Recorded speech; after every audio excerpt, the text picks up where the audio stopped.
إن الحمد لله نحمده ونستعينه ونستغفره ونعوذ بالله من شرور أنفسنا وسيئات أعمالنا. من يهده الله فلا مضل له ومن يضلل فلا هادي له وأشهد أن لا إله إلا الله وحده لا شريك له وأشهد أن محمدا عبده ورسوله صلى الله عليه وسلم. أما بعد فإن أصدق الحديث كتاب الله وخير الهدي هدي محمد صلى الله عليه وسلم وشر الأمور محدثاتها وكل محدثة بدعة وكل بدعة ضلالة وكل ضلالة في النار. أما بعد فيقول الإمام ابن القيم رحمه الله تعالى: فصل: ومن عقوباتها سقوط الجاه والمنزلة والكرامة عند الله وعند خلقه. L'imam Ibn al-Qayyim rahimahullah dit que parmi les conséquences néfastes et les méfaits des péchés, il y a le fait que les péchés portent atteinte au prestige du serviteur. Suqut al-jah, son prestige il va tomber.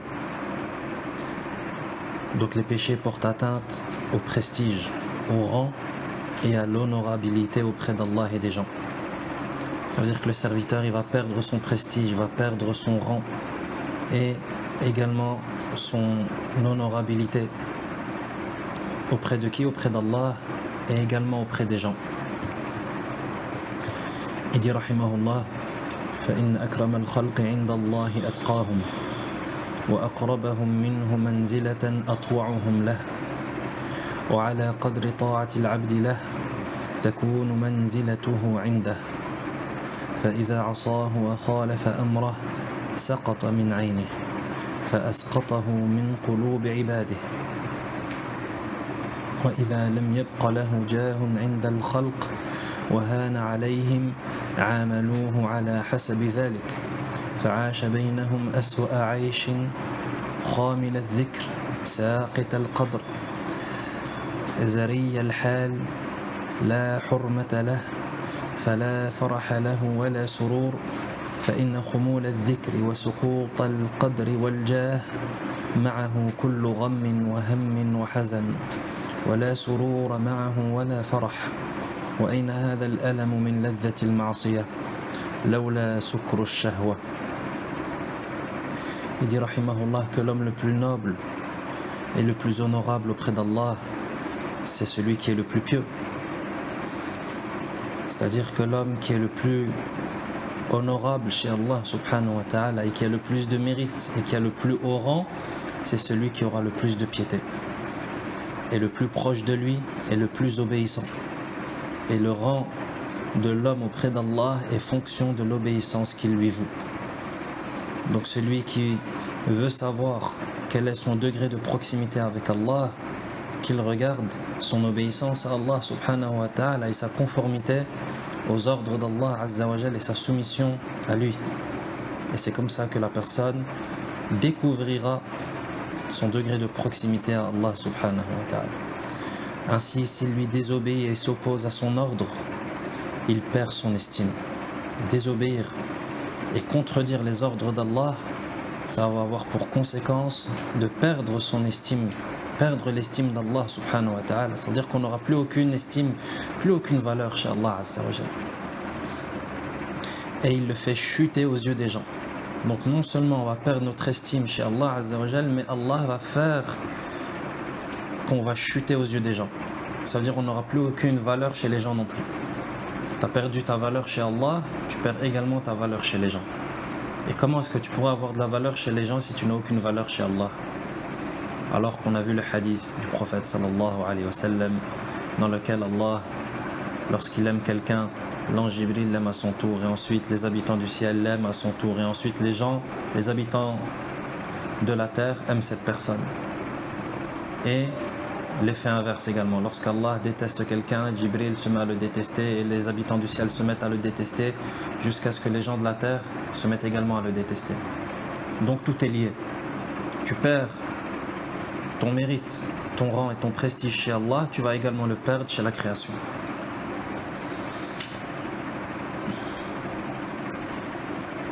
et il le fait chuter aux yeux des gens. Et lorsqu'il ne dispose plus d'aucun prestige auprès des gens et qu'il le dédaigne, il se comporte envers lui en fonction de cela. Et il vit parmi eux la pire des existences. C'est-à-dire que les gens, t'as perdu ton rang et ton prestige et t'as perdu ta valeur chez les gens, ça veut dire que les gens ils vont se comporter avec toi comme quelqu'un qui n'a aucune valeur. Donc ils auront un mauvais comportement avec toi. Pourquoi ? Parce que t'as perdu ta valeur. Donc si tu veux que les gens se comportent bien avec toi et te donnent une valeur, préserve la valeur qui est la tienne en te soumettant à Allah, en obéissant à Allah subhanahu wa ta'ala, en t'écartant de ce qui va causer la disparition de ta valeur. Il dit rahimahullah, il se comporte envers lui en fonction de cela. Et il vit parmi eux la pire des existences, sans aucune renommée, inconsidéré, méprisable, insignifiant, sans joie ni bonheur, car la chute du prestige et de l'honneur provoque soucis, angoisse et tristesse. Toi, tu as perdu tes honneurs et tu as perdu ton prestige. Conséquence, tu vas vivre dans les soucis, dans l'angoisse, dans la tristesse, sans aucune joie ni bonheur. Alors, comment comparer cette souffrance avec la délectation du péché, si ce n'est avec l'ivresse du désir ? L'imam Ibn al-Qayyim, rahimahullah, il dit comment est-ce que la personne elle peut préférer cela au plaisir qu'elle trouve à faire le péché ? Et toi, lorsque tu fais le péché, tu vas perdre ton prestige chez Allah. Donc tu vas souffrir de ton manque de relation et de la coupure de ta relation entre toi et ton Seigneur. Et ça, c'est une des souffrances les plus abominables qui existent. Comme l'imam Ibn al-Qayyim nous l'a déjà expliqué dans un chapitre précédent, le fait que les péchés, ça engendre al-wahsha entre le serviteur et son Seigneur, c'est-à-dire al-wahsha, la solitude. C'est-à-dire le serviteur, il n'a plus de relation avec son Seigneur, tabaraka wa ta'ala, avec son maître. Donc, tu perds ton prestige chez Allah, tu perds ton prestige chez les gens, tu vas vivre une vie pleine d'angoisse, pleine de tristesse, même peut-être dans la dépression, ce qui va peut-être même mener la personne au suicide. Et ça, c'est des choses et c'est des cas qu'on entend et qu'on réentend et qu'on a entendu et qu'on continuera à entendre. Les personnes qui vivent loin d'Allah subhanahu wa ta'ala, qui se retrouvent dans ce genre de situation. Alors que c'est des personnes qui, d'un point de vue matériel, elles ont ce qu'elles veulent. Elles ont ce qu'elles veulent de ce bas monde. Mais tu les vois angoissées. Tu les vois tristes, constamment tristes.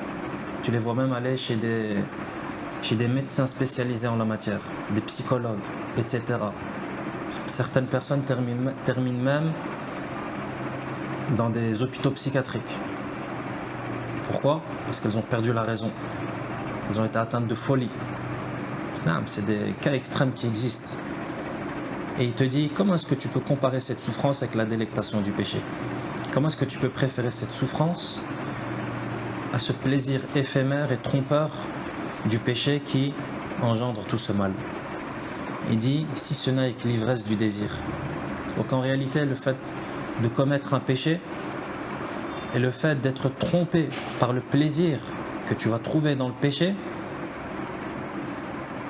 il dit, ça c'est être trompé par l'ivresse du désir. C'est comme si la personne elle était ivre.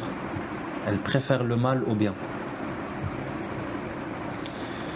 ومن أعظم نعم الله على العبد أن يرفع له بين العالمين ذكره ويعلي قدره ولهذا خص أنبياءه ورسله من ذلك بما ليس لغيرهم كما قال تعالى واذكر عبادنا إبراهيم وإسحاق ويعقوب أولي الأيدي والأبصار إنا أخلصناهم بخالصة ذكر الدار أي خصصناهم بخصيصة وهو الذكر الجميل الذي يذكرون به في هذه الدار وهو لسان الصدق الذي سأله إبراهيم الخليل حيث قال واجعل لي لسان صدق في الآخرين وقال سبحانه عنه وعن بنيه ووهبنا لهم من رحمتنا وجعلنا لهم لسان صدق عليا وقال لنبيه صلى الله عليه وسلم ورفعنا لك ذكرك فأتباع الرسل لهم نصيب من ذلك بحسب ميراثهم من طاعتهم ومتابعتهم وكل من خالفهم فاته من ذلك بحسب مخالفتهم ومعصيتهم. Il dit rahimahullah que parmi les plus grands bienfaits d'Allah sur le serviteur, c'est qu'il élève sa mention et son rang parmi les gens et parmi les hommes. C'est pourquoi il a accordé à ses prophètes et à ses messagers ce qu'il a accordé à aucun autre. Il dit rahimahullah que parmi les plus grands bienfaits d'Allah, il y a le fait que Allah subhanahu wa ta'ala élève la mention et le rang de son serviteur parmi les hommes, c'est-à-dire qu'il élève sa renommée. C'est pourquoi il a accordé à ses prophètes et à ses messagers ce qu'il n'a accordé à aucun autre en termes de renommée et de prestige. Comme le dit le Très-Haut dans les versets 45 et 46 de Sourate Sad, dans la traduction des sens. Et rappelle-toi Ibrahim, Ishaq et Yaqub, nos serviteurs puissants et clairvoyants, nous avons fait d'eux l'objet d'une distinction particulière, le rappel de l'au-delà. Donc Allah a accordé à ses prophètes un rappel particulier et une renommée particulière. Ce qui signifie nous leur avons accordé une spécificité. Donc l'imam Ibn al-Qayyim rahimahullah dit en explication du verset ou des versets, il dit ce qui signifie nous leur avons accordé une spécificité qui est une mention noble dans cette demeure qui est la mention honorable demandée par Ibrahim lorsqu'il dit waj'al li lisana sidqin fil akhirin. Dans le verset 84 de Sourate Ash-Shu'ara, fait que j'ai une mention honorable chez tous ceux qui me succéderont. Donc on voit dans ces versets que Allah Azza wa Jalla a accordé à ses prophètes et à ses messagers une grande renommée et une belle réputation et un haut rang. La preuve, c'est qu'aujourd'hui, à chaque fois qu'on parle de ces prophètes et de ces messagers, on parle d'eux en bien.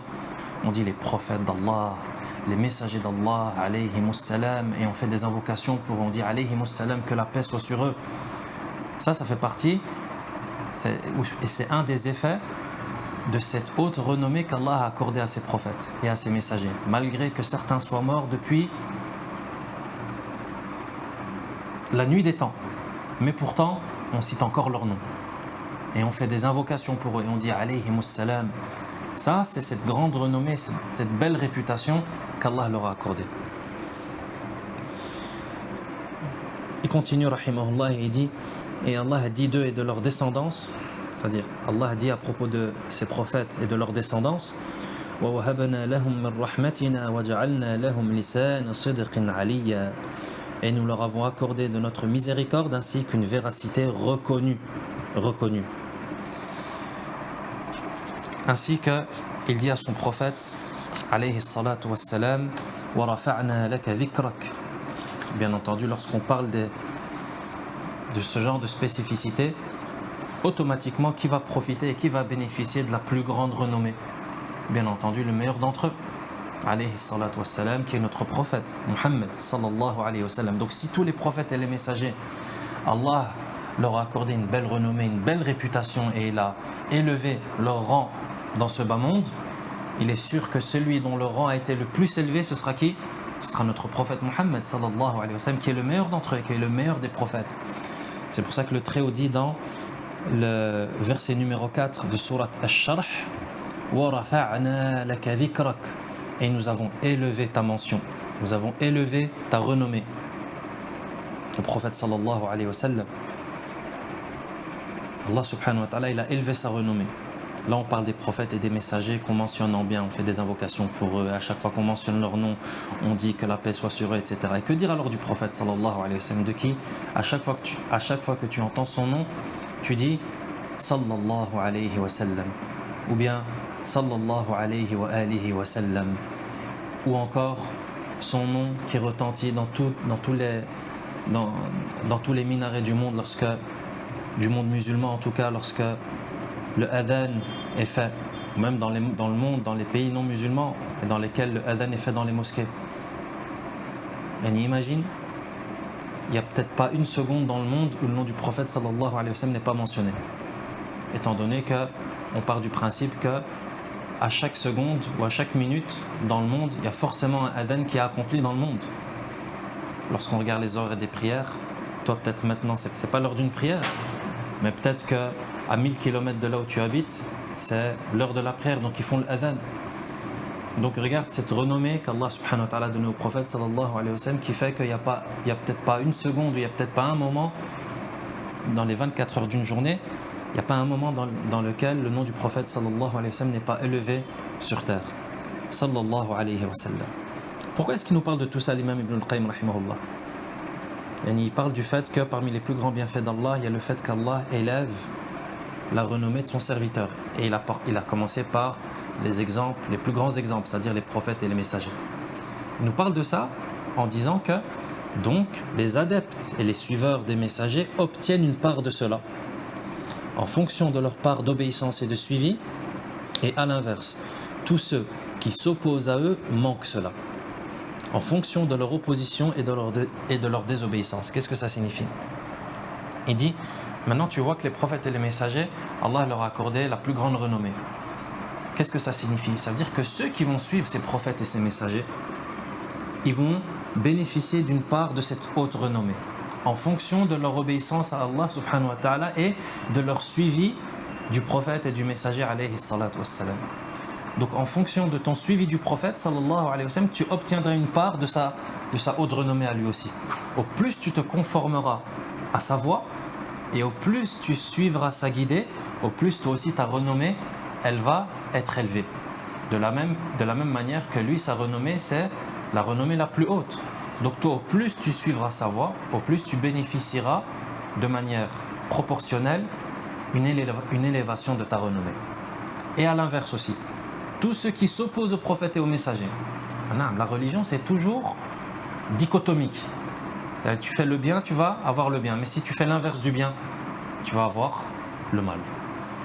Il ne faut pas voir le raisonnement, il ne faut pas voir la religion comme si je m'implique dans la religion, tant mieux, mais si je ne m'implique pas dans la religion, c'est pas grave, j'en sors indemne. Non. Il y a soit l'enfer, soit le paradis. Il n'y a pas une demeure entre l'enfer et le paradis pour ceux qui, là, tu choisis. Soit tu prends le chemin de l'enfer, soit tu prends le chemin du paradis. Donc c'est à toi de choisir.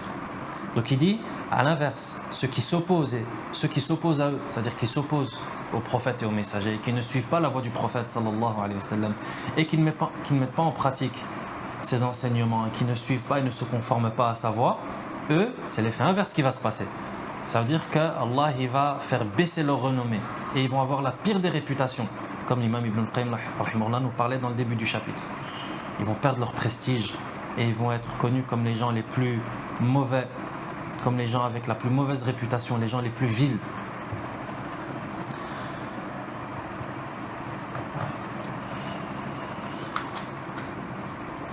نعم فنسأل الله من فضله.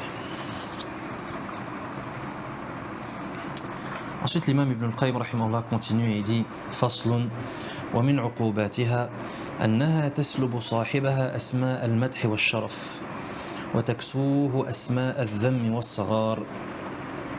Il dit rahimahullah que parmi les conséquences néfastes et les méfaits des péchés, il y a le fait que les péchés retirent aux pécheurs les noms élogieux et honorables et le revêtent de noms vils et infâmes. C'est-à-dire que les péchés, ça va avoir pour conséquence que le pécheur, il va perdre ses beaux noms, ses noms élogieux et les noms honorables, les qualités. Et qu'est-ce qui va se passer? Encore une fois, l'effet inverse. Donc toujours cette vision dichotomique. Tu vas perdre tes noms élogieux, qu'est-ce qui va se passer? Tu vas avoir un mauvais nom, un nom vil, un nom infâme. Il dit rahimahullah فَتَسْلُبُهُ اسم المؤمن والبر والمحسن والمتقي والمطيع والمنيب والولي والورع والصالح والعابد والخائف والأواب والطيب والمرضي ونحوها. Il dit les péchés, ça va faire perdre à la personne et au serviteur les noms de croyant, le nom de bienfaisant, le nom de celui qui fait le bien, le nom de pieux, la qualité d'obéissant, le nom de repentant, d'allié, de vertueux, de dévot, de craintif, de pénitent, de bon, d'honnête et autres. Donc toutes ces qualités et tous ces bons noms, le pécheur il va les perdre. Pourquoi? Parce qu'il fait l'inverse. Il fait l'inverse.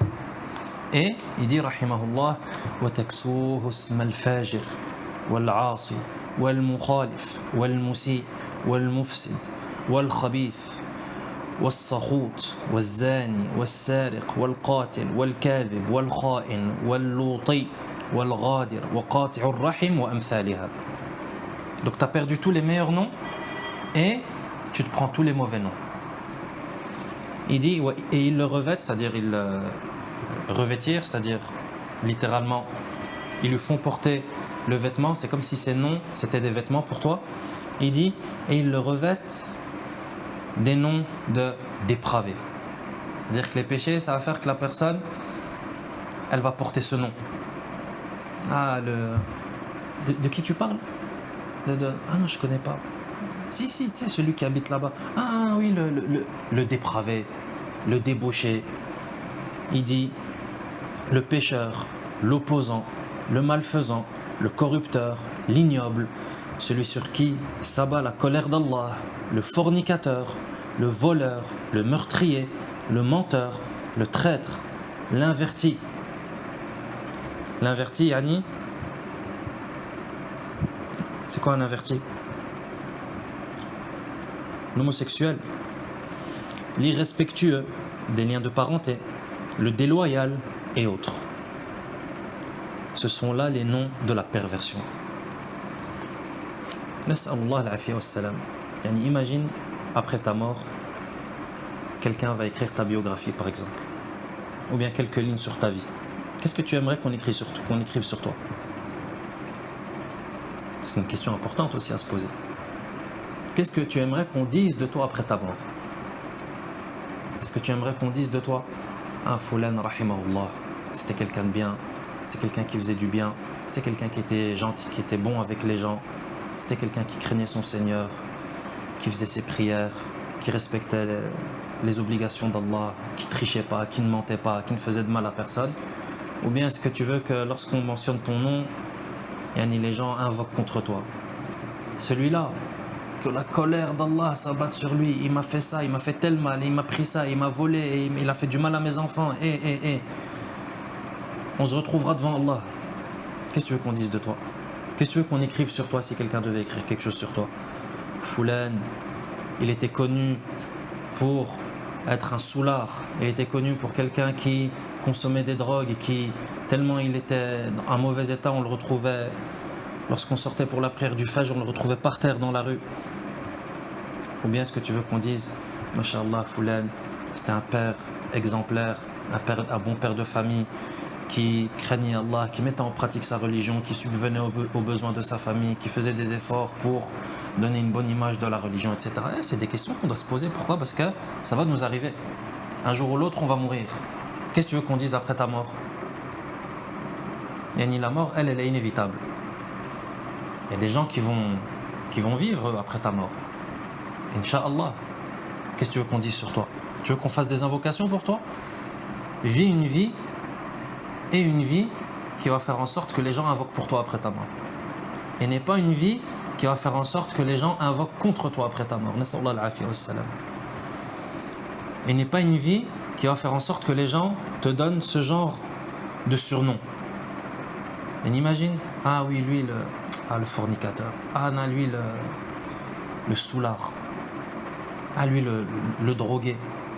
Nas'Allah al-afiyya was-salam. Il dit فهذه أسماء الفسوق. Il dit tout ça, ce sont les noms de la perversion. Et Allah dit dans le Coran, بئس الاسم الفسوق بعد الإيمان. Dans le verset 11 de sourate Al-Hujurat, les appartements.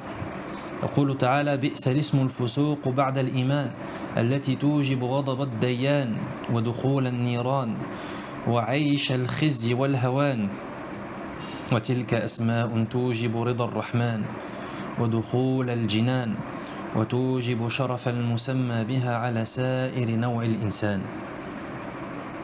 Il dit rahimahullah, tous ces noms, ce sont les noms de la perversion. Et Allah dit dans la traduction des sens, et quel mauvais mot que la perversion après la foi. Dans le verset 11 de sourate Al-Hujurat, quel mauvais nom que la perversion après la foi, qui provoque la colère du souverain. C'est-à-dire ces mots de la perversion, ces défauts, ces mauvais noms, il dit rahimahullah, cela provoque la colère du souverain et cela provoque l'entrée en enfer et cela provoque une vie d'humiliation et de déshonneur.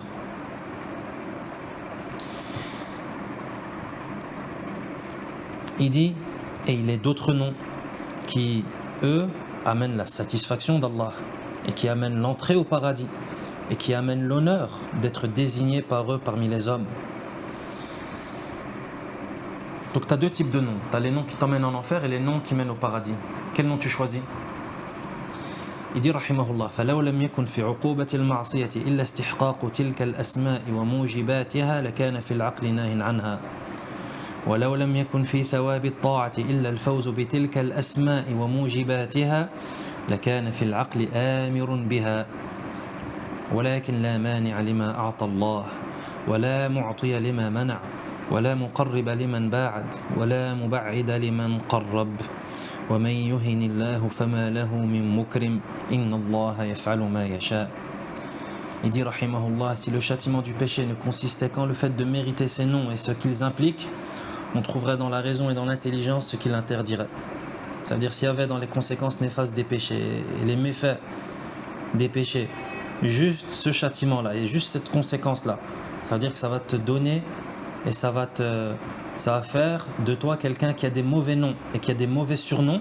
Il dit s'il y avait juste ça comme effet néfaste et comme effet des péchés, il dit ça aurait suffi pour la personne raisonnée de se débarrasser et de se tenir à l'écart des péchés. Il dit et s'il n'y avait pour seule récompense à l'obéissance que le fait d'obtenir ces noms et ce qu'ils impliquent, c'est-à-dire ces beaux noms, on trouverait en la raison ce qu'il ordonnerait. Ça veut dire si dans l'obéissance au contraire il y avait juste le fait de bénéficier de ces jolis noms, de ces beaux noms, le pieux, le dévot, le craintif, celui qui craint Allah, le bienfaisant, etc. S'il y avait juste ça comme récompense et comme effet bénéfique aux actes d'obéissance, il dit ça aurait suffi à la personne raisonnée pour obéir à Allah. Il dit seulement nul ne peut retenir ce qu'il donne, nul ne peut retenir ce qu'Allah donne et nul ne peut donner ce qu'il retient. Lorsqu'Allah décide de retenir quelque chose, personne ne peut te le donner. Pourquoi est-ce qu'il dit ça l'imam Ibn al-Qayyim rahimahullah? Parce qu'il est en train de parler du fait que tu ne dois pas désobéir à Allah et tu ne dois pas faire des péchés. Pourquoi? Parce que sinon ça va avoir pour conséquence le fait que tu vas avoir les mots les plus moches et les plus vilains qui existent. Et qu'au contraire tu dois obéir à Allah pour avoir les beaux noms et pour avoir des beaux surnoms. Il dit mais lorsqu'Allah retient quelque chose, personne ne peut te le donner. Ça veut dire si Allah retient cela, ça veut dire le fait que tu ne lui désobéisses pas et que tu lui obéisses, si tu n'as pas réussi à bénéficier de cela, c'est qu'Allah l'a retenu. Et si Allah l'a retenu, c'est parce que tu l'as mérité. Allah ne commet pas d'injustice.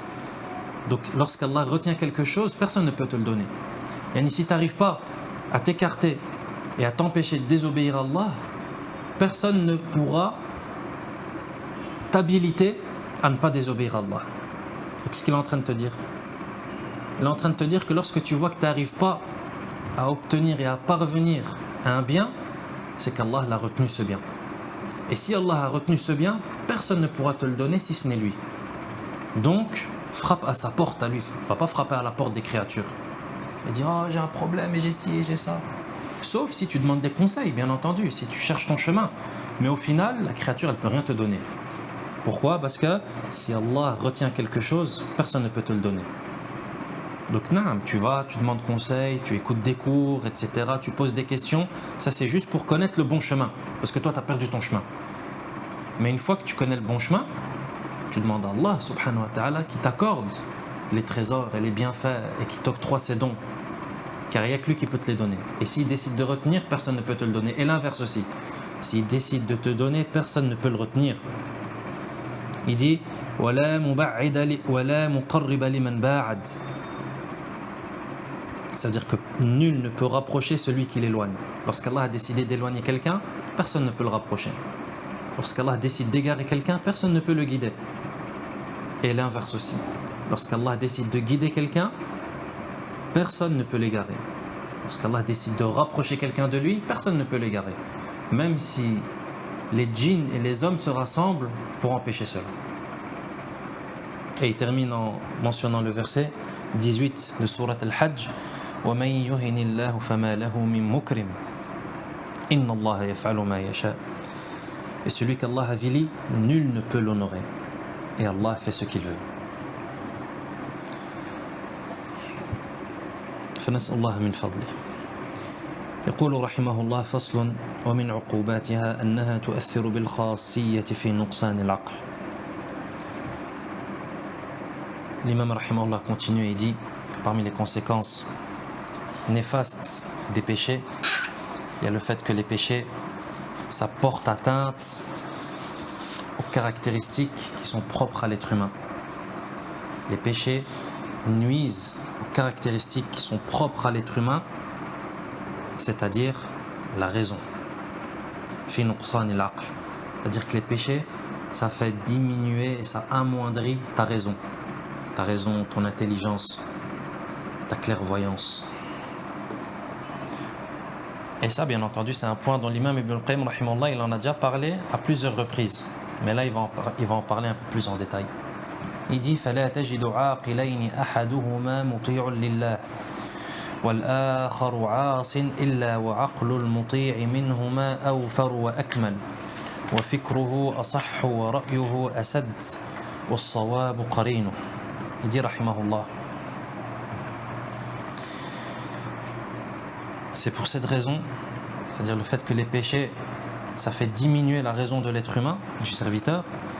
Il dit c'est pour cette raison que tu ne vois pas deux personnes douées de raison, deux personnes qui sont douées de raison, l'une qui est obéissante à Allah et l'autre qui est désobéissante, sans que la raison de celle qui obéit à Allah soit plus développée, soit plus complète, et sa réflexion soit plus juste, et son avis soit plus exact, et la justesse l'accompagne. Ça veut dire que la justesse, c'est son compagnon. Ça veut dire il a plus souvent, c'est lui qui a raison le plus souvent. Et c'est lui qui a l'avis le plus juste le plus souvent. La justesse est son compagnon. Rahimahullah. Il te dit que lorsque tu vois deux personnes qui sont douées de raison, mais une de ces deux personnes elle est obéissante à Allah et l'autre elle est désobéissante, tu verras toujours que la personne qui obéit à Allah et qui est obéissante à Allah subhanahu wa ta'ala et qui est plus soumise à Allah, c'est toujours la personne qui aura la raison la plus développée, la plus complète. Et sa réflexion sera plus juste, et son avis sera plus exact, et la justesse l'accompagne. Et maintenant, il y a quelqu'un qui vient et qui nous dit « Qu'est-ce que vous racontez, vous ? Qu'est-ce que vous racontez ? Nous, on voit que les plus grands inventeurs, et les plus grands ingénieurs, et les plus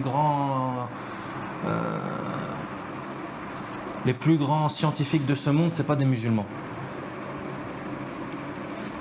Déjà, on lui dit que ce que tu dis, c'est pas vrai.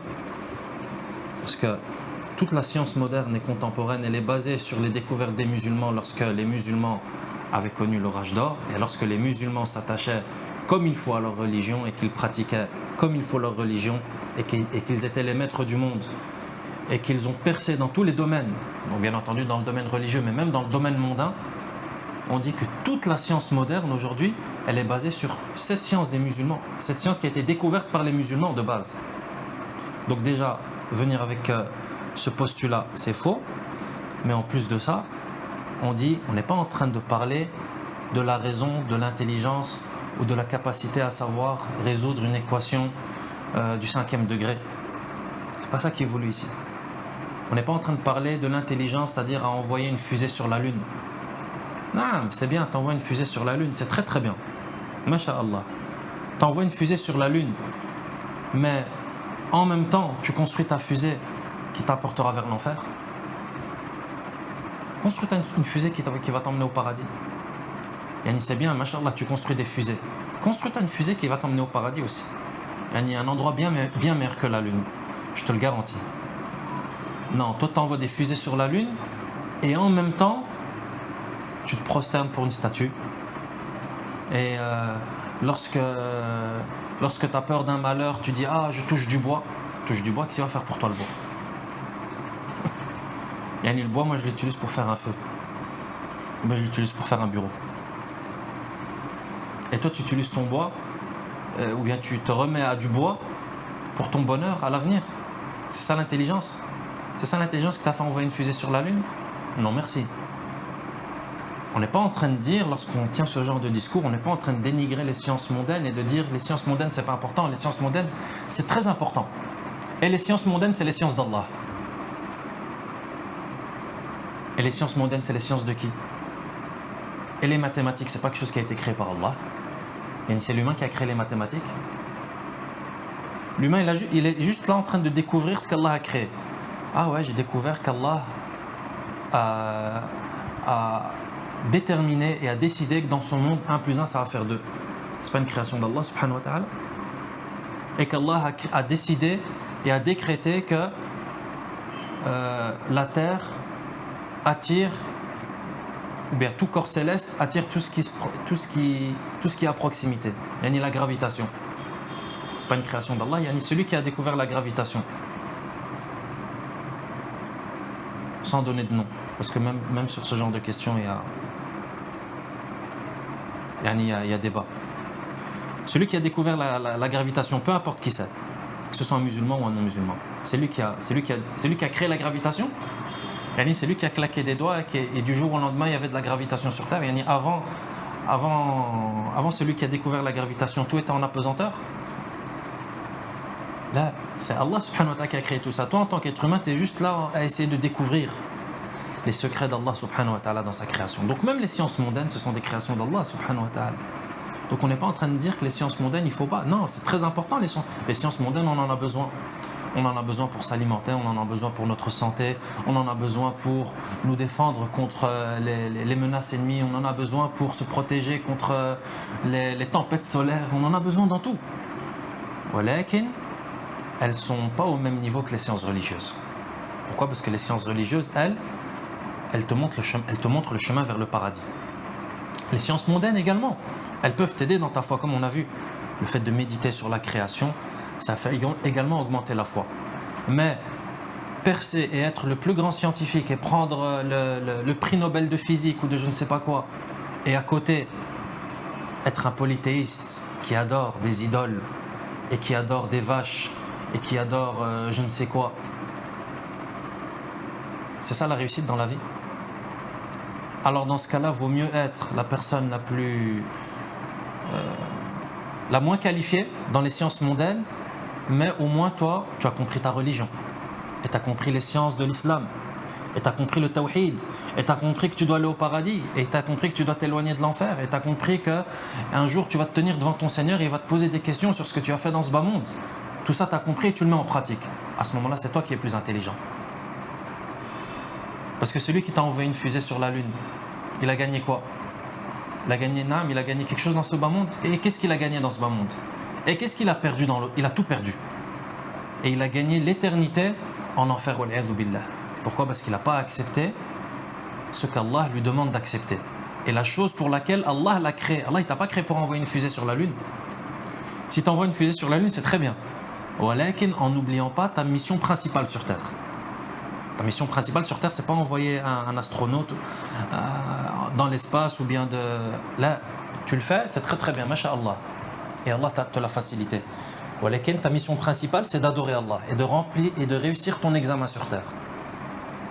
Et de réussir ton examen sur Terre et de mourir en étant musulman. Pour que tu puisses connaître le plaisir éternel. Donc, il dit, rahimahullah, que la personne la plus obéissante, tu verras que c'est toujours la personne qui a la raison la plus développée, la plus complète, et la réflexion la plus juste, et la vie le plus exacte. Et la justesse est son compagnon. Maintenant, une question se pose. L'imam Ibn al-Qayyim, rahimahullah, il est en train de nous expliquer que les péchés, ça a un effet sur la raison. Ça a un effet sur la raison. Question, est-ce que ça signifie, là, la façon dont ça a été expliqué, est-ce que ça signifie que ça fait perdre la raison ? Et ça la fait perdre totalement, ça fait totalement perdre la raison ?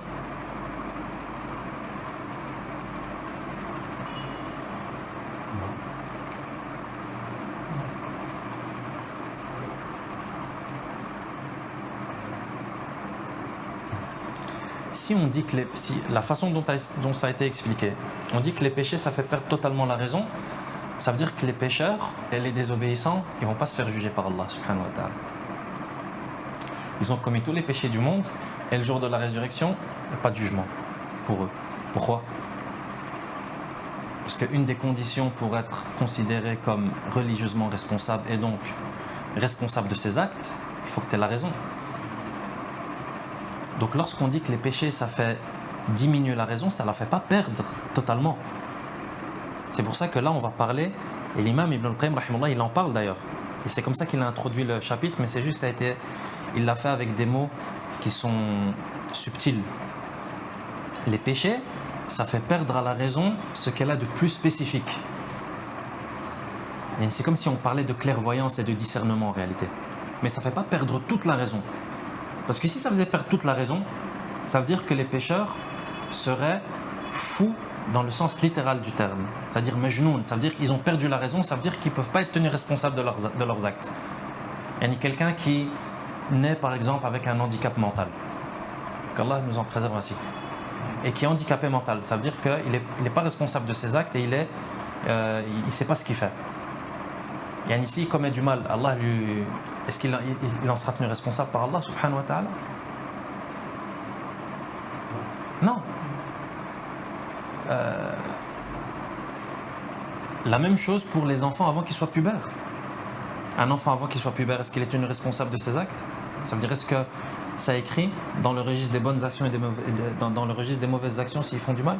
Non.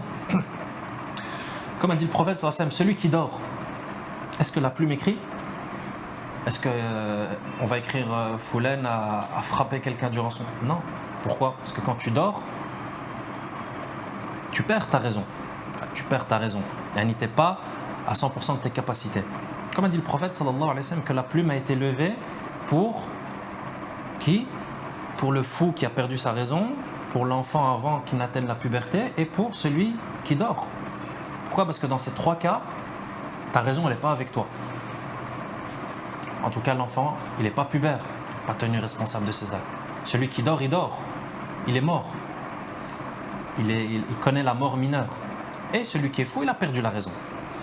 Donc, les péchés, lorsqu'il l'imam Ibn al-Qayyim, rahimahullah, il nous explique que les péchés, ça a un effet sur la raison, ça a un effet sur la spécificité de la raison. Ça veut dire la raison qui va faire en sorte que tu vas choisir le meilleur pour toi. C'est ça qui est voulu. Mais pas sur la raison qui fait de toi quelqu'un de religieusement responsable. Non, ça tu le gardes. Parce que sinon, ça voudrait dire que les pécheurs ne seront pas jugés pour leurs péchés. Parce que commettre des péchés, ça les ferait sortir du cadre des gens qui sont religieusement responsables. Bien faire la différence entre les deux.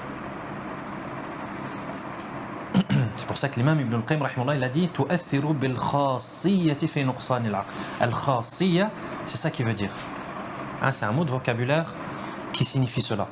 C'est-à-dire cette caractéristique spécifique de ta raison qui fait que tu es quelqu'un de clairvoyant et qui discerne et qui fait à chaque fois ce qui est le plus utile et le plus bénéfique pour toi. Et celui qui fait des péchés, est-ce que c'est quelqu'un qui est clairvoyant? C'est pas quelqu'un qui est clair. Est-ce que c'est quelqu'un qui a choisi la meilleure chose pour lui? Allez, imagine quelqu'un, tu lui donnes 1000 euros à deux personnes. 1000 euros, 1000 euros. Une personne, elle a fait quoi? Elle a pris ces 1000 euros et elle les a investis dans un commerce. Et elle a fructifié son argent. Qu'est-ce qu'on dit de ce genre de personne? On dit ça, c'est une personne qui est maligne, quelqu'un qui est intelligent. C'est quelqu'un qui a vu son intérêt et qui a fait quelque chose de profitable pour lui. Pourquoi? Parce qu'il a fait un commerce, il a fructifié son argent. La deuxième personne à qui on a donné les 1000 euros, donc on a donné 1000 euros à deux personnes. La deuxième personne, qu'est-ce qu'elle a fait? Elle a pris les 1000 euros, elle a été au casino. Elle a perdu les 1000 euros, elle s'est endettée de 1000 euros supplémentaires qu'elle a également perdu. Elle est revenue avec quoi? Avec les 1000 euros de perdus et avec 1000 euros de dette. Qui est la personne la plus maligne dans les deux? Celui qui a fructifié son argent. L'obéissant et le désobéissant, c'est exactement la même chose. L'obéissant, qu'est-ce qu'il fait? Celui qui obéit à Allah, celui qui fait le bien, celui qui prie, celui qui donne l'aumône, celui qui jeûne, celui qui apprend sa religion, celui qui est bon avec ses parents, celui qui est bon avec ses voisins, celui qui fait le bien, celui qui est bienfaisant. Il n'est pas en train d'investir, il n'est pas en train de fructifier son capital. Et c'est quoi le capital du croyant? C'est sa vie. c'est les secondes que tu es en train de vivre. C'est ça ton véritable capital. C'est ça ton véritable capital. Ton capital, c'est le temps de vie que ton Seigneur t'a accordé. Allah a décidé que tu vas vivre 60 ans, tu as 60 ans de capital. Regarde ce que tu vas faire avec. Regarde où est-ce que tu vas les investir. Tu as 60 ans.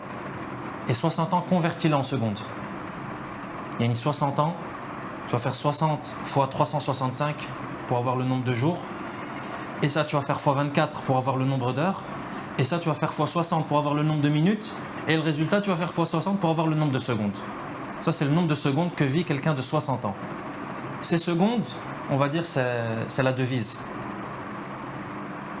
C'est plus des euros, des dollars, des livres sterling, des dinars, des dirhams. Là, c'est tes secondes.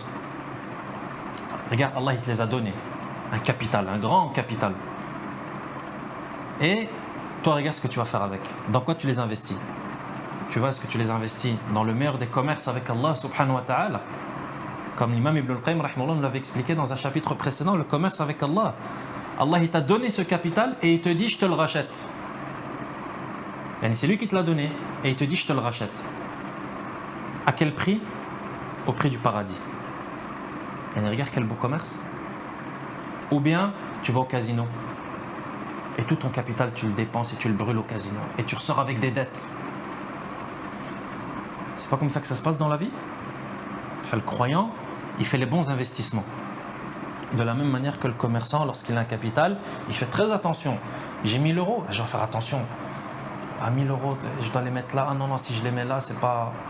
J'ai entendu quelqu'un, il a investi dans le même domaine et ça n'a pas fonctionné. Donc je vais plutôt aller dans ce domaine parce que j'ai entendu que c'est pas comme ça que la personne elle agit avec l'euro, avec le dollar.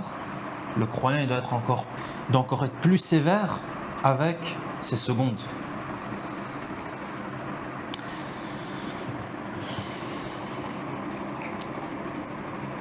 Il continue, il dit rahimahullah ولهذا تجد خطاب القرآن إنما هو مع أولي العقول والألباب كقوله تعالى واتقون يا أولي الألباب وقوله فاتقوا الله يا أولي الألباب الذين آمنوا وقوله وما يذكر إلا أولو الألباب ونظائر ذلك كثيرا. Il dit c'est pour ça que dans le Coran tu vois qu'Allah Azza wa Jal il interpelle qui? Il interpelle les gens doués de raison et d'intelligence, comme le dit le Très-Haut dans le verset 197 ou 197 de Surat Al-Baqarah. Wattaqouni ya ulil albab. Craignez-moi donc, ô vous qui êtes doués d'intelligence. Ou il dit également dans le verset 100 de Surat Al-Ma'idah. Fattaqullaha ya ulil albab la'allakum tuflihun. Craignez Allah, ô vous qui raisonnez, afin que vous réussissiez. Et toi qui raisonnes, ya ulil albab, vous qui raisonnez, craignez Allah si vous raisonnez réellement. Et si vous avez véritablement une raison qui est complète et qui fonctionne bien, craignez Allah. Car c'est ça la véritable intelligence et c'est ça la véritable raison. La'allakum tuflihun, et ainsi vous réussirez.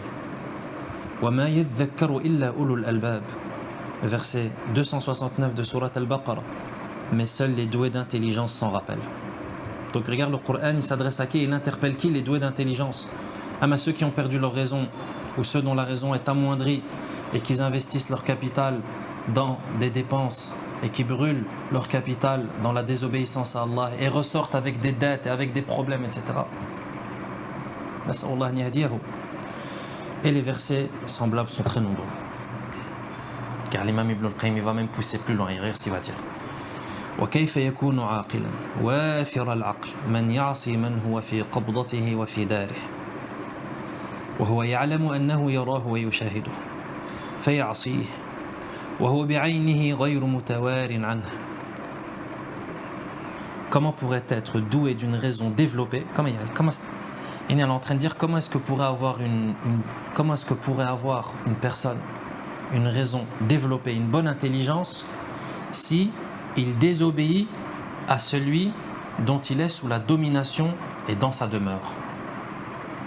Ibn al-Qayyim rahimahullah, regarde comment est-ce qu'il illustre la chose. Il dit comment est-ce qu'on pourrait dire de quelqu'un qu'il a une bonne raison, il a une raison développée, c'est quelqu'un de masha'Allah qui comprend bien, qui est intelligent et quelqu'un qui désobéit à qui? À celui dont il est sous la domination, de tout point de vue. Fi qabdatih. Yani de la même manière que toi, lorsque tu tiens ton stylo dans ta main, le stylo il est sous ta domination. Mais le stylo, tu veux le prendre à droite, tu veux le lever, tu veux le jeter, tu veux écrire avec, tu fais du stylo ce que tu veux. Eh bien toi tu es encore plus sous la domination d'Allah. Yani Allah il fait de toi ce qu'il veut. Et toi tu lui désobéis. Il dit wa fi darih, dans sa demeure. Donc tu désobéis au maître absolu qui a le pouvoir et la domination absolue sur toi. Et où? Dans sa demeure. Yani c'est comme si toi par exemple t'es invité chez le dirigeant le plus puissant du monde et qui a la plus grande armée et qui a les armes les plus dangereuses et les armes atomiques les plus destructrices que tout le monde redoute. T'es invité dans son palais. Et la personne qui est la mieux surveillée et auquel personne n'arrive à la cheville. Et toi, tu arrives comme ça, citoyen lambda, tu as reçu une invitation pour X raison, et tu arrives dans son palais. Dans son palais. Son palais qui est le mieux surveillé du monde, avec les caméras les plus technologiques, et avec les capteurs et je ne sais quoi, etc. Et tu lui désobéis dans son palais? Et qu'est-ce qui va t'arriver? Ça va être quoi la conséquence? À la seconde, tu vas te faire prendre. Mais tu ne vas pas le faire. Pourquoi? Parce que tu as peur. Et tu le redoutes. Je lui vole un vase. Comment tu vas lui voler un vase? Le vase, dès que tu vas le toucher, il y a tout qui va sonner. Tu vas désobéir, tu vas te mettre dans son palais, tu vas commencer à... Tu ouvres un business de choses illicites dans son jardin. Là, avec Allah subhanahu wa ta'ala, c'est encore plus grandiose que ça. Et c'est encore plus grand. L'exemple est encore plus frappant. Parce qu'Allah, la domination qu'a Allah sur toi, elle est incomparable à côté de la domination de ce dirigeant qui est créé, qui est une créature d'Allah sur toi. De la même manière que cette demeure, ce palais dans lequel tu étais avec ce dirigeant, au final, c'est Allah qui possède cela. Et ça fait partie du royaume d'Allah. Et toi, tu désobéis à Allah subhanahu wa ta'ala dans sa demeure. Dans sa demeure. C'est quoi sa demeure? Son univers. L'univers, c'est pas la propriété d'Allah azza wa jal. C'est pas Allah qui a créé l'univers. Même ta maison. Quelqu'un va peut-être venir et va nous dire comment ça? Moi, je suis chez moi à la maison. Ah, t'es chez toi à la maison, non. Et chez toi à la maison, c'est pas Allah. Yani, t'es dans un autre univers. Hein, les multivers, comme ils disent. T'es dans une autre dimension qui t'appartient à toi, que tu as créé. Yani, où que tu sois dans le monde, où que tu sois dans l'univers, tu restes dans la maison, dans la demeure d'Allah subhanahu wa ta'ala, dans son royaume. Voilà pourquoi un des salafs, lorsqu'il faisait une exhortation, il faisait le conseil à quelqu'un concernant le fait de ne pas désobéir à Allah, il lui disait: ce que je te conseille, c'est de trouver un endroit dans lequel tu ne seras pas dans la demeure d'Allah, et dans cet endroit désobéir à Allah. C'est pas grave, la baisse. Et regarde l'exemple, comment il est fort. Trouve un endroit dans lequel tu ne seras pas dans la propriété d'Allah, et là désobéis lui. Et là désobéis à Allah subhanahu wa ta'ala. Pourquoi? Parce que tu ne seras pas dans sa propriété. Cet endroit il n'existe pas. Il dit: donc tu es sous la domination totale de ton Seigneur, de ton Maître, et tu es dans sa demeure, et tu sais qu'il te voit et qu'il te surveille, et malgré ça tu désobéis.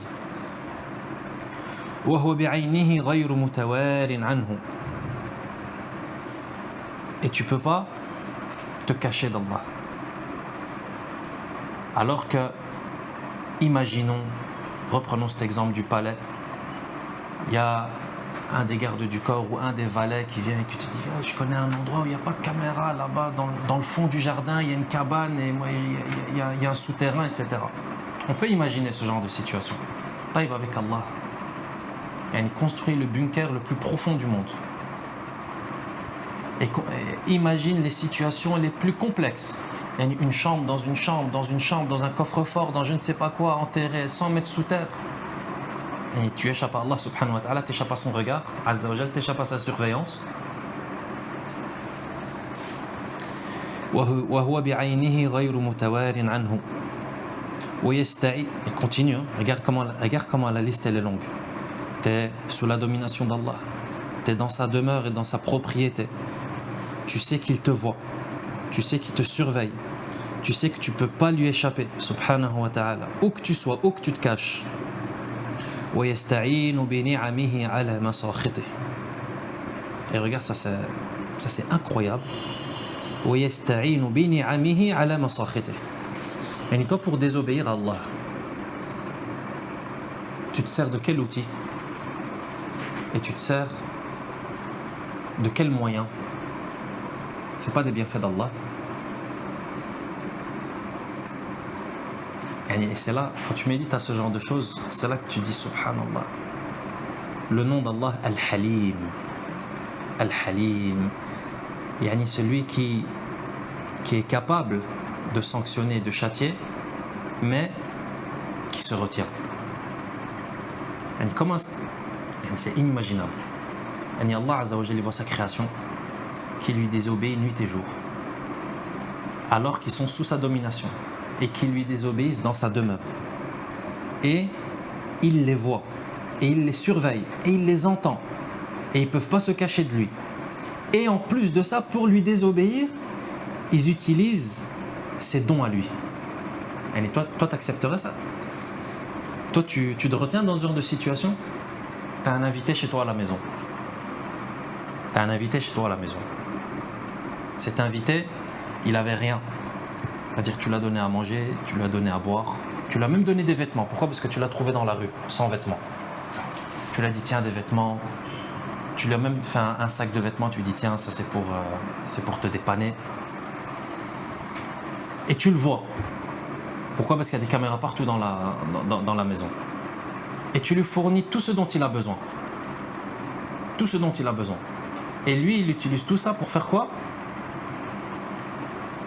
Pour démolir ta maison. Et pour mettre du chaos dans ta maison. Qu'est-ce que tu fais?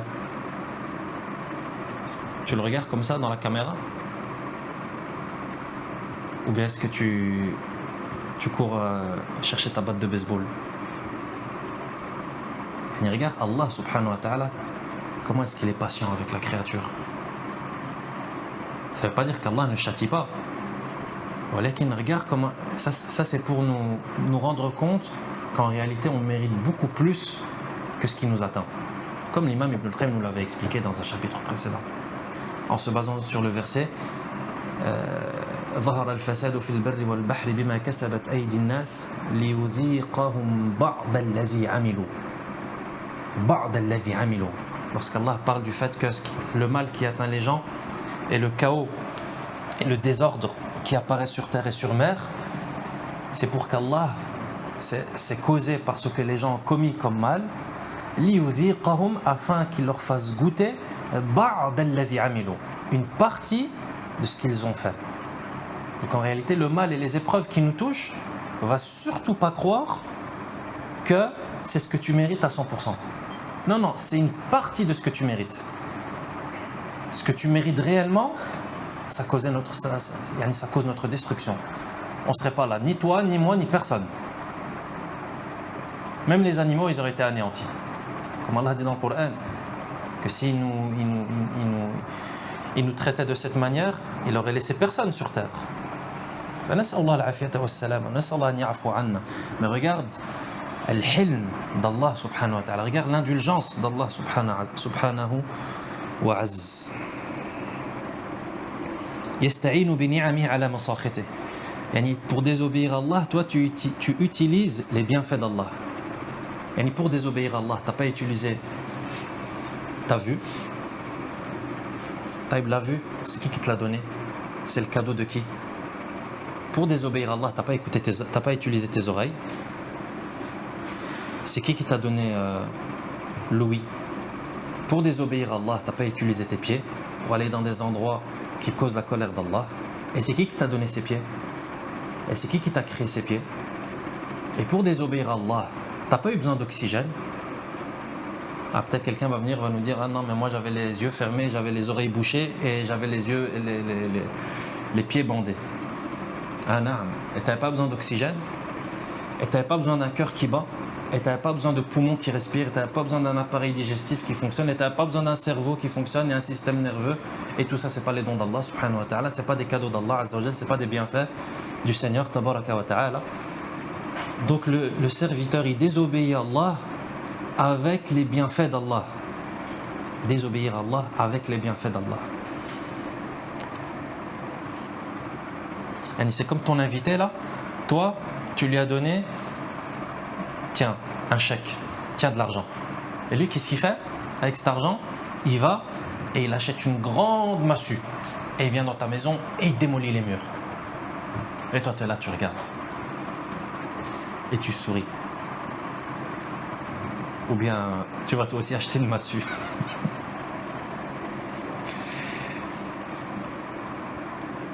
Comme disaient les salafs, rahimahumullah, il ne faut jamais se faire tromper par l'indulgence d'Allah. Parce que l'indulgence d'Allah, comme on vient de le voir, elle est infinie. Elle est incroyable. Il ne faut pas se faire tromper par l'indulgence d'Allah. C'est pas parce que tu vois qu'Allah il te châtie pas pour des péchés que tu fais, crois pas que tu es plus à cause de ça. Et crois pas que tu es en bonne situation. Au contraire, tu dois avoir peur. Comme avaient peur les salafs, rahimahumullah, lorsqu'ils disaient que au plus tu fais de péchés, au plus lorsque tu fais des péchés, tu remarques que les bienfaits d'Allah s'accumulent et sont de plus en plus nombreux, ihdar. Fais très très attention à ce moment-là.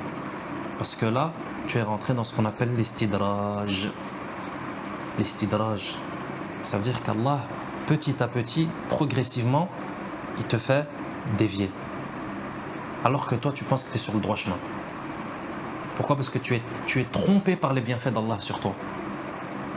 Et qu'Allah, en réalité, avec ses bienfaits, il t'égare. L'épreuve, c'est pas juste avec le mal.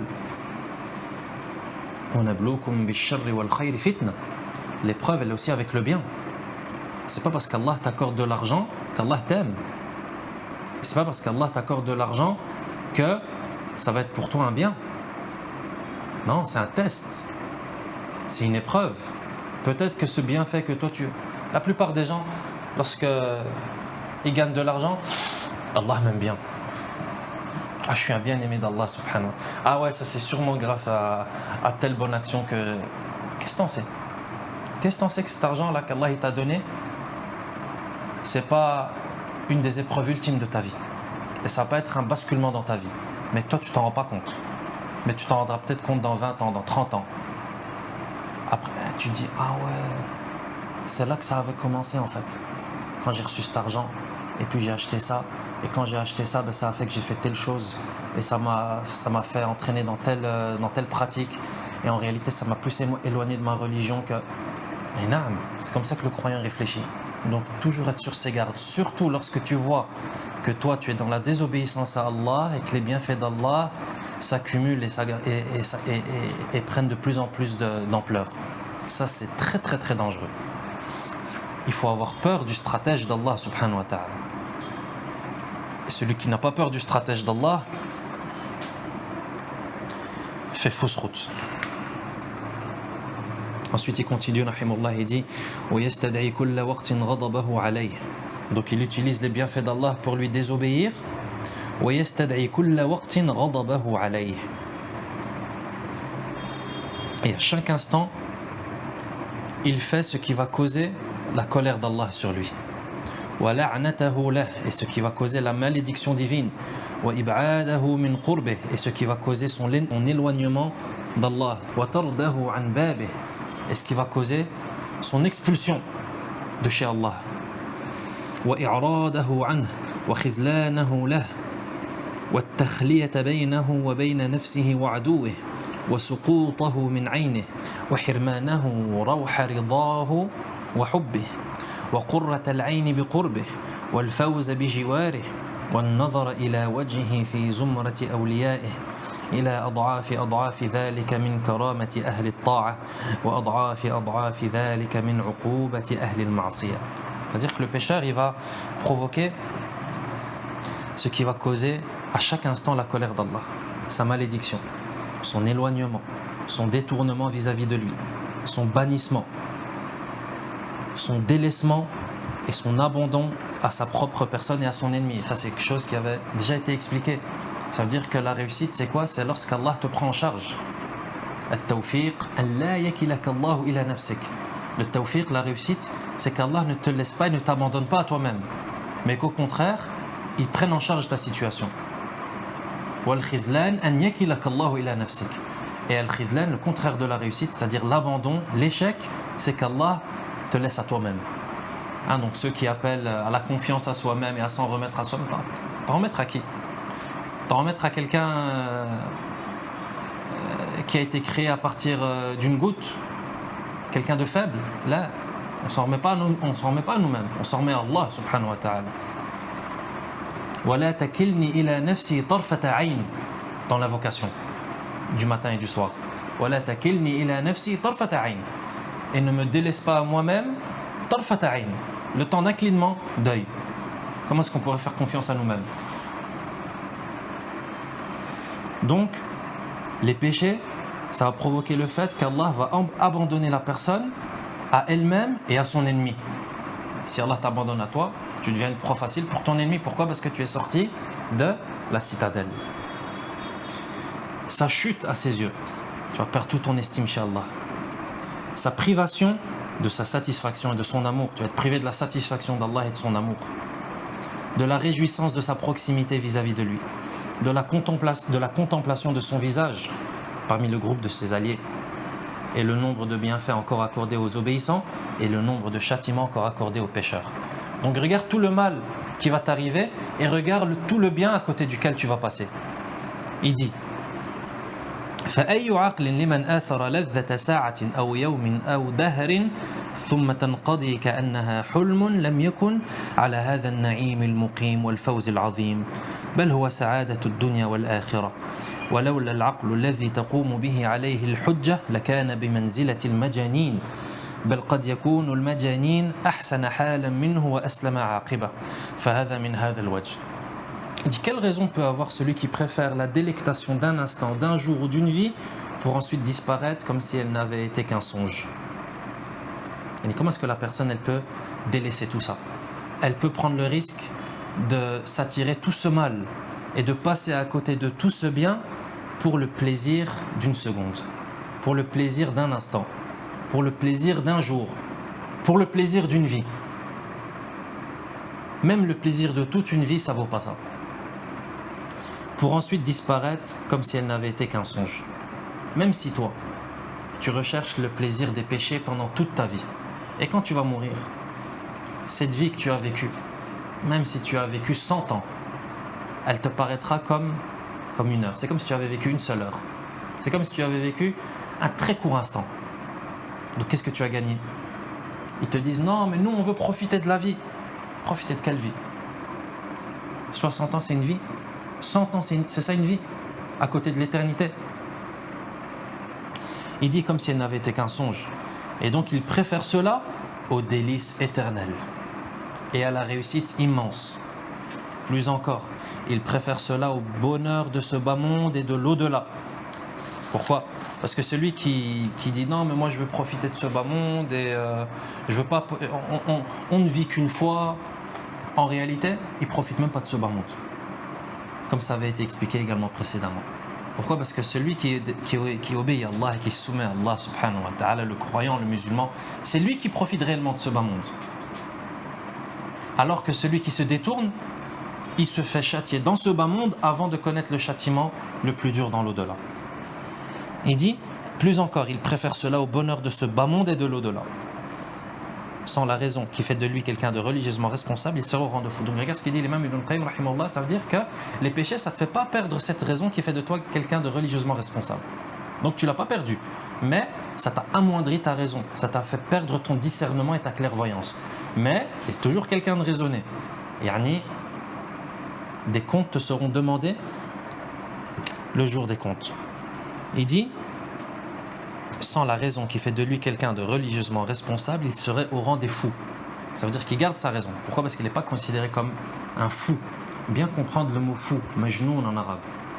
Majnoun en arabe, ça signifie quelqu'un qui a perdu sa raison. Et la situation de ces derniers peut être meilleure et de conclusion plus sûre encore que la sienne. C'est-à-dire que même le fou, en réalité, sa situation elle est meilleure que les désobéissants. Pourquoi ? Parce que le fou, khalas, il n'est pas jugé. On n'écrit pas ce qu'il fait. Pourquoi ? Parce qu'il est fou. Et comme vous le savez, le jour de la résurrection, il aura un jugement spécial. Ceci de ce point de vue. Ensuite, il continue et il dit وَيَا عَجَبًا لَوْ صَحَّتِ الْعُقُولِ لَعَلِمَتْ أَنَّ طَرِيقَ تَحْصِيلِ اللَّذَّةِ وَالْفَرْحَةِ وَالسُّرُورِ وَطِيبِ الْعَيْشِ إِنَّمَا هُوَ فِي رِضَى مَنِ النَّعِيمُ كُلُّهُ فِي رِضَاهِ وَالْأَلَمُ وَالْعَذَابُ كُلُّهُ فِي سَخَطِهِ وَغَضَبِهِ. Il dit comme cela est étonnant. Il dit si la raison elle était saine, elle était complète, elle était en bonne santé, elle saurait que le chemin pour parvenir à la délectation, au bonheur, à la joie et à la bonne vie ne réside que dans la satisfaction de celui dont tous les bienfaits résident dans sa satisfaction et dont toute souffrance et châtiment résident dans sa colère et son courroux. Donc on dit quoi ? La personne qui nous dit « Non mais moi je veux profiter de ce bas monde et je veux profiter de la vie et je veux croquer la vie à pleines dents et je ne sais pas quoi. » Tu veux croquer la vie à pleines dents ? Vis ta religion. Et tu vas profiter à 100% de ta vie. Et tu vas profiter pleinement de ta vie. Détourne-toi de la religion et c'est pas dans une pomme que tu vas croquer. Il dit, c'est quelque chose d'étonnant. Si la raison elle était saine, elle saurait que le chemin pour parvenir à la délectation, c'est-à-dire au plaisir et au bonheur, à la joie et à la bonne vie, ne réside que dans la satisfaction de celui dont tous les bienfaits résident dans sa satisfaction. Ça veut dire en réalité le plaisir il se trouve où ? Il se trouve dans le fait d'agréer Allah subhanahu wa ta'ala, de rechercher l'agrément d'Allah et la satisfaction d'Allah. C'est là que se trouve le réel plaisir. Et celui dont toute souffrance et châtiment réside dans sa colère et son courroux. Donc la véritable souffrance, elle se trouve où ? Elle se trouve dans la pauvreté ? Elle se trouve dans la maladie ? Elle se trouve dans les épreuves de ce bas monde ? Non. Non. La véritable souffrance, elle se trouve dans la colère et dans le courroux d'Allah. Ça veut dire si Allah est en colère contre toi et que tu as provoqué son courroux, c'est là que tu vas vivre la véritable souffrance. La preuve à cela, regarde les gens qui sont frappés de pauvreté et qui sont frappés de maladie et qui sont frappés par des épreuves. Nous à côté, on est des rois, mais qui prennent bien cela et qui patientent et qui acceptent le décret d'Allah. Va leur parler. Ils vont dire, moi je suis la personne la plus heureuse de ce monde. Et j'ai besoin de rien. Et j'ai pas besoin de toi. Retourne d'où tu viens. Moi je suis très très bien comme je suis. Non mais regarde dans quoi tu vis. Non, alhamdulillah. C'est très très bien pour moi. J'ai l'impression de vivre dans un paradis. Pourquoi ? Parce qu'il a été chercher le bonheur là où il faut aller le chercher. Dans la satisfaction d'Allah. C'est-à-dire le fait de patienter sur l'épreuve. Le fait de patienter sur les décrets d'Allah subhanahu wa ta'ala qui peuvent être douloureux. Mais lorsque tu patientes sur un décret qui est douloureux, Allah fait naître dans ton cœur la joie et le bonheur.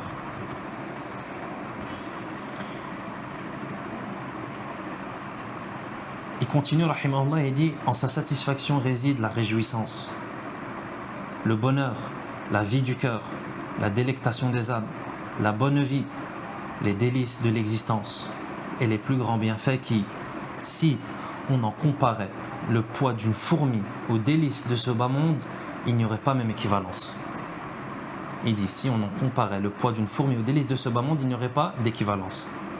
C'est-à-dire quoi ? C'est-à-dire la satisfaction qui réside dans la réjouissance, le bonheur, la vie du cœur, la délectation des âmes, la bonne vie, les délices de l'existence et les plus grands bienfaits qui, si on en comparait le poids d'une fourmi aux délices de ce bas monde, c'est-à-dire on rassemble tous le luxe et le confort et les délices de ce bas monde.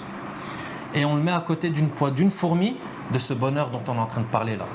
C'est-à-dire le bonheur qui est causé par la satisfaction d'Allah et le fait de chercher le bonheur et la joie dans l'obéissance à Allah et sa soumission, etc. ce serait incomparable. Et la personne, elle préférerait le poids d'une fourmi de ce plaisir qu'elle trouve dans l'obéissance à Allah et dans sa soumission, elle préfère cela à tous les bienfaits de ce bas monde alignés l'un à côté de l'autre. Les bienfaits liés à l'argent, les bienfaits liés à la santé, les bienfaits liés à la famille, les bienfaits liés au climat, les bienfaits liés à tout ce que tu veux. Pourquoi ? La vie du cœur.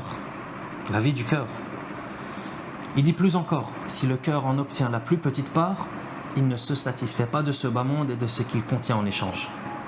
Et toi, ton cœur, il va obtenir une toute petite part de ce bonheur procuré par l'obéissance à Allah. Il dit, il l'échangerait pour rien au monde.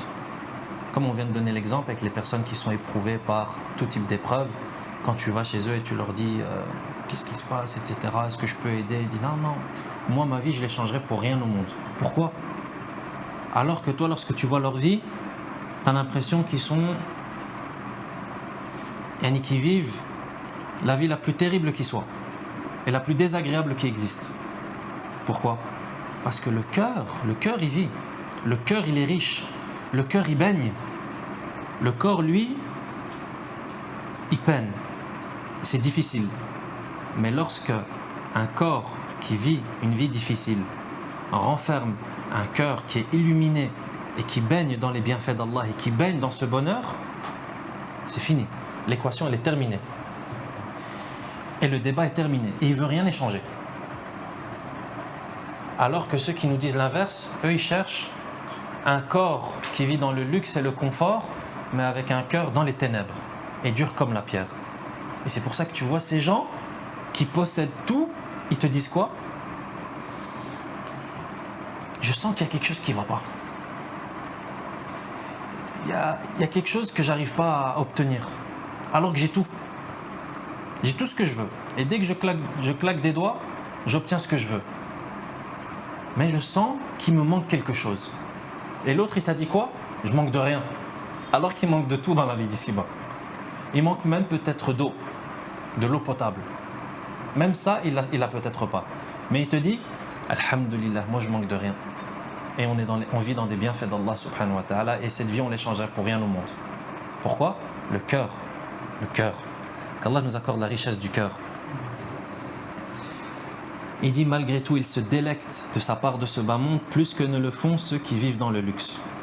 Donc regarde, au final, c'est qui profite de ce bas monde? Et c'est qui prend plaisir dans ce bas monde?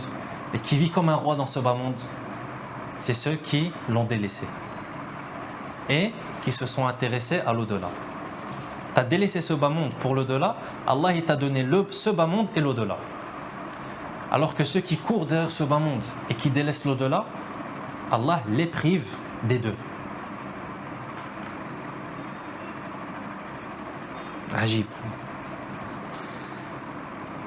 Sa délectation de sa part minime de ce bas monde n'est pas troublée par ce qui se mêle à la délectation de ceux qui vivent dans l'opulence comme soucis, angoisse, tristesse et opposition. Le bonheur que va vivre l'obéissant à Allah et le croyant, cette toute petite part de ce bas monde qui va avoir un petit morceau de pain, un tout petit peu d'eau, la pauvreté, un tout petit salaire, une voiture, peu importe, chacun selon son échelle. Mais cette toute petite part de ce bas monde que tu vas prendre, étant donné que tu agrées et que tu acceptes cela d'Allah et que toi ce qui t'importe en réalité c'est te soumettre à Allah et ta mise en pratique de la religion et de remplir cette mission pour laquelle tu as été créé, cette toute petite part de ce bas monde que tu vas prendre, tu vas plus en profiter que ceux qui possèdent tout ce bas monde. Pourquoi? Parce que toi cette petite part, elle ne va pas être touchée par les maladies et les vices comme les soucis, les angoisses, les tristesses. Donc toi tu vas consommer quelque chose qui est sain. Alors que celui qui possède tout ce bas monde, il va consommer quelque chose qui va le rendre malade. Pourquoi? Parce qu'il va être touché, il va être affecté par les soucis, par les angoisses, par la tristesse, par les maladies mentales, par les dépressions, etc. Il dit au contraire, il est parvenu aux 2 délectations. Et il attend 2 autres délectations. C'est quoi les 2 autres délectations, les 2 autres plaisirs? Après avoir connu les plaisirs sur terre, il y a 2 autres plaisirs qui l'attendent. Avec Allah, c'est plaisir sur plaisir. le plaisir de la tombe et le plaisir de l'au-delà. Il attend deux autres délectations plus grandes encore. Quant à ce qui le frappe pendant cette attente comme souffrance, parce que les souffrances, il va pas en être épargné, étant donné que ça rentre dans l'épreuve. Allah Azza wa Jalla dit à propos de ça: In takunu ta'lamun fa innahum ya'lamun kama ta'lamun wa tarjuna min Allahi ma la yarjun. Dans le verset 104 de sourate An-Nisa, si vous souffrez, eux aussi souffrent de la même manière. Et si vous souffrez, eux aussi ils souffrent. Mais vous espérez d'Allah ce qu'ils n'espèrent pas. Mais la différence, c'est que vous espérez d'Allah ce que eux n'espèrent pas. Allah sait tout et il est sage. فلا إله إلا الله ما أنقص عقل من باع الدر بالبعر والمسك بالرجيع ومرافقة الذين أنعم الله عليهم من النبيين والصديقين والشهداء والصالحين بمرافقة الذين غضب الله عليهم ولعنهم وأعد لهم جهنم وساءت مصيرا. Il dit la ilaha illallah. Comme est grand le manque de raison, c'est-à-dire comme est petite en réalité la raison de celui qui vend une perle pour une fiente. Il y a un excrément. Toi tu as une perle, Allah il t'a donné une perle et il te propose une perle. Et toi cette perle, tu la vends et tu l'échanges contre des excréments d'oiseaux. Et celui qui vend du musc contre du crottin. Toi tu as du musc, une des choses les plus précieuses qui existent sur terre. Le véritable musc avec lesquels on fait les parfums dont le prix atteigne des sommets. Il dit, toi tu as ce musc et tu l'échanges contre du crottin. Et la compagnie de ceux qu'Allah a comblés de ses bienfaits, parmi les prophètes, les véridiques, les martyrs et les pieux, pour celle de ceux qui ont encouru la colère d'Allah. Toi tu as la possibilité d'être le compagnon des prophètes, des véridiques, des martyrs et des pieux, les meilleurs compagnons, la meilleure compagnie qui existe, et tu mets tout cela de côté et tu dis non, moi je vais être le compagnon de ceux qui ont encouru la colère et la malédiction d'Allah et ceux pour lesquels Allah a préparé l'enfer. Et quelle mauvaise destination. Il y a quelqu'un qui échange cela pour cela. Est-ce que c'est quelqu'un qui peut être considéré comme étant quelqu'un de raisonné, quelqu'un qui a une raison développée et complète? نسأل الله سبحانه وتعالى أن يعصمنا من الزلل وأن يرزقنا العقل الوافر وأن يعافينا في عقلنا وفي بدننا وفي أجسادنا وفي أبصارنا وأسماعنا إنه على كل شيء قدير وصلى الله وسلم على نبينا محمد وعلى آله وأصحابه أجمعين.